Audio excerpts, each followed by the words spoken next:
Bună ziua, mai bun! Iată-ne din nou la totul despre zmeu. O să vorbesc în continuare despre acest zmeu dreptunghiular, fiindcă acest zmeu este în momentul de față mai puțin cunoscut și pe piață sunt numai zmeuri care practic nici în clinici, nici în mânecă nu avem cu ele, acele zmeuri așa tip cafețe care nici nu joacă ca acesta. Acesta este un zmeu profesional. Noi trebuie să ducem tradiția acestui zmeu mai departe. Nu știu de ce nu se mai fac aceste zmeuri, care de fapt este zmeul copilăriei mele. Cu aceste zmeuri ne jucam noi când eram mici. Acestea sunt zmeurile noastre.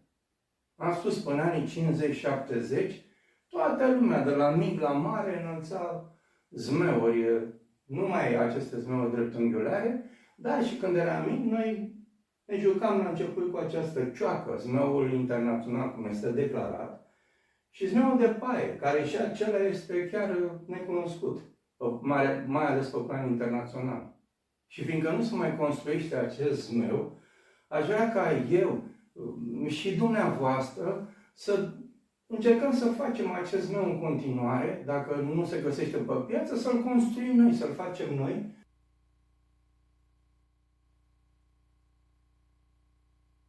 Deci, așa cum am zis, să ducem mai departe tradiția acestui zmeu, care este foarte, foarte bun. Comparativ cu celelalte, acestea, poți să te joci cu ele, face cercuri, vine în picașca, să duce stânga, dreapta, îndepărtare deasupra, adică execută toate mișcările pe care vrem noi să le facă, deci execută toate comenzile pe care le dăm noi față de alte zmeuri care doar se ridică așa deasupra și stă așa, fără să facă nimic. Față de alte zmeuri, acest zmeu are o stabilitate extraordinară și rămâne în aer, în permanență, adică are tendința să se ridice. Am explicat cum e cu portanța, iar alte zmeuri nu pot să rămână în aer dacă nu lucrez cu ele. Pe când acesta rămâne. Noi ne jucam fotbal și după ce ne înălțam, ne uitam la ele, erau deasupra. Deci au o stabilitate foarte, foarte bună. În anii 50-70, când toată lumea așa cum înălța zmeuri, se făcea foarte mult la încurcare de zmeuri. E mai departe, stai mai aproape. Uitați ce frumos joacă. Luptă cu zmeuri, asta făceam noi, că de știu zmeuri făceam de la 5 ani. Știam cum să ne jucăm cu ele, dar problema era să știm să luptăm cu ele. Și mari zmeurari, care atunci, în 50-70, au fost cei mai buni zmeurari, au reușit să-l aducă la un nivel extraordinar tehnic. Adică l-a făcut să joace, să lupte și orice. Adică i-a schimbat și garda, dacă până 1700-1800 se știe că și garda de sus și de jos venea până aici, ei au schimbat-o cu 2 cm, după care eu mi-am dat seama și am schimbat la rândul meu ca să joace mai bine acest zmeu dreptunghiular.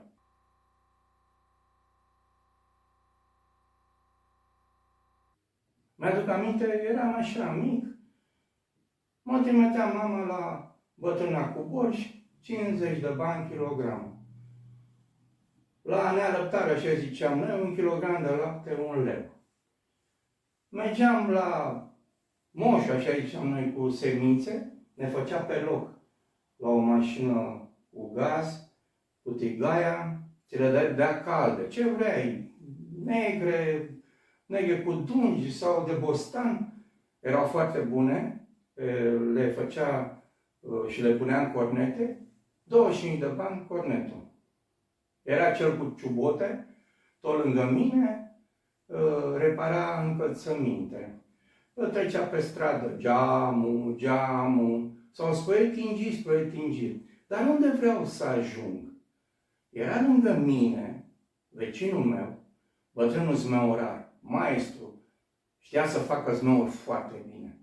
Le făcea și foarte frumoase, dar pe parcurs mi-am dat seama că erau fragile. Bine, nu aveau interesul să le facă foarte bine, că vrea să vândă. Casa lui era plină de zmeuri, început de la 1 leu așa, 2 lei, 3 lei, 5 lei era cel de o coală, adică de 1 metru.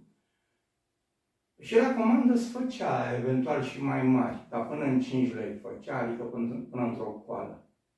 Pe parcurs eu am schimbat tehnologia, le-am făcut mult mai ușoare și mult mai rezistente. Atât spre tează am studiat-o să fie foarte ușoară, foarte tare și foarte elastică. Pe margine am pus foară și atât, adică zmeul l-am perfecționat și l-am făcut. Ce avea un avantaj atunci era, dumnealui făcea dintr-o hârtie cerată, ceea ce nu se mai găsește acum și aia îi dădea rezistență la zmeuri. Și punea pe aceste coțuri și rumbul, am respectat tradiția, dar mi-am dat seama că dacă pui, și mai ales dacă e hârtia groasă, îl îngreunează și eu le pictez. Nu vreau să fie frumoase, eu vreau să fie rezistente, să se înalțe ușor și să joace frumos. Pe parcurs a 3 ani am arătat cum să face, de la A la Z. Sunt multe videoclipuri, ce a mai rămas, că eu le-am adunat pe toate și am făcut un curs cu tot ce trebuie să știi ca să faci un zmeu foarte, foarte bun. Că mulți au făcut zmeuri și mulți fac, dar le fac greșite și păcat de muncă și nu se înalță, nu joacă, nu nimica. Trebuie să știi, nu chiar așa ușor, anumite secrete, ca să zic așa, ca să faci un zmeu foarte bun. Nu mai există acei zmeurari, nu mai există acei meșteri. Și-a transmis de la generație la generație, iar acum vă dați seama, nici nu mai există. Poate doar câțiva, sau spre deloc, cred eu, din acei mari maestri. Când eram mici, noi ne jucam cu cioacă. Așa ziceam noi, pe plan internațional se spune despre el zmeul simplu.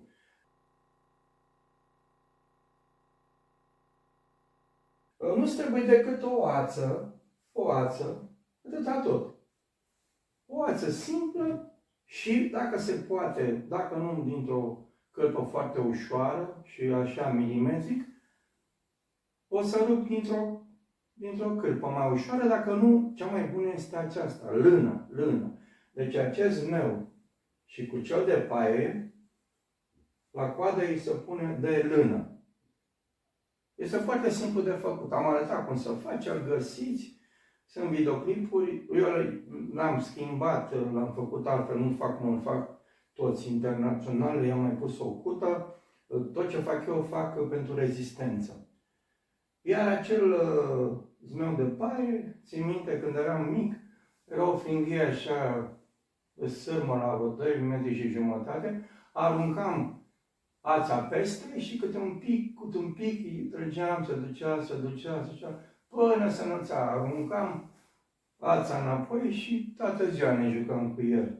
Trebuie să fie spetezele din paie, dar atenție, dintr-o mătură mai nouă, să nu fie paie putrede sau ceva și să fie puțin mai groase. Mi-aduc aminte cel care striga pe stradă, mătura, ne aducea nu așa cât un pumn de paie groase bune, trebuie să fie mai groase puțin și acestea sunt mai subțiri, că nu am găsit mătură, dar erau puțin mai groase și foarte, foarte elastice și rezistente.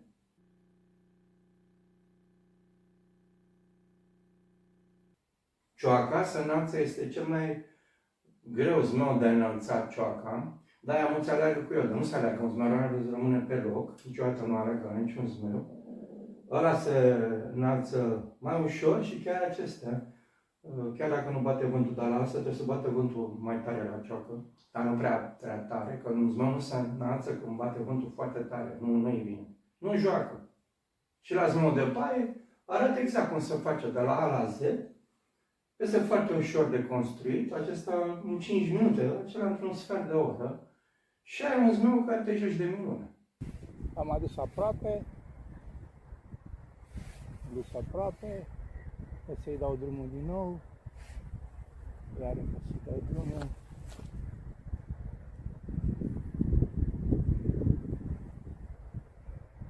Eu o să vă arăt totul, în așa fel ca dumneavoastră să învățați și la rândul dumneavoastră cunoștințele să le duceți mai departe altora, iubitorilor de zmeuri. Dacă vreți într-adevăr să învățați foarte multe, puteți să achiziționați cursul meu, Totul despre zmeu, dar uitați-vă, abonați-vă și uitați-vă că sunt foarte, foarte multe videoclipuri unde puteți să învățați cam totul despre el.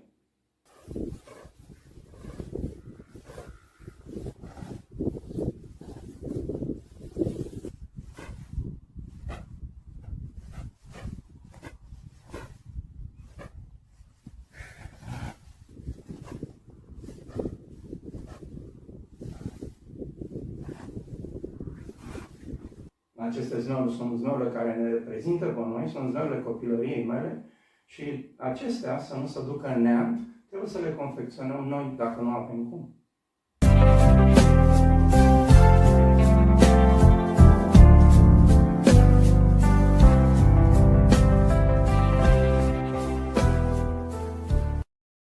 Achiziționați cursul Totul despre zmeu și veți deveni un foarte bun zmeurar. Eu vă mulțumesc foarte mult pentru vizionare și dacă doriți dați un like și abonare ca să puteți vedea în continuare și alte videoclipuri.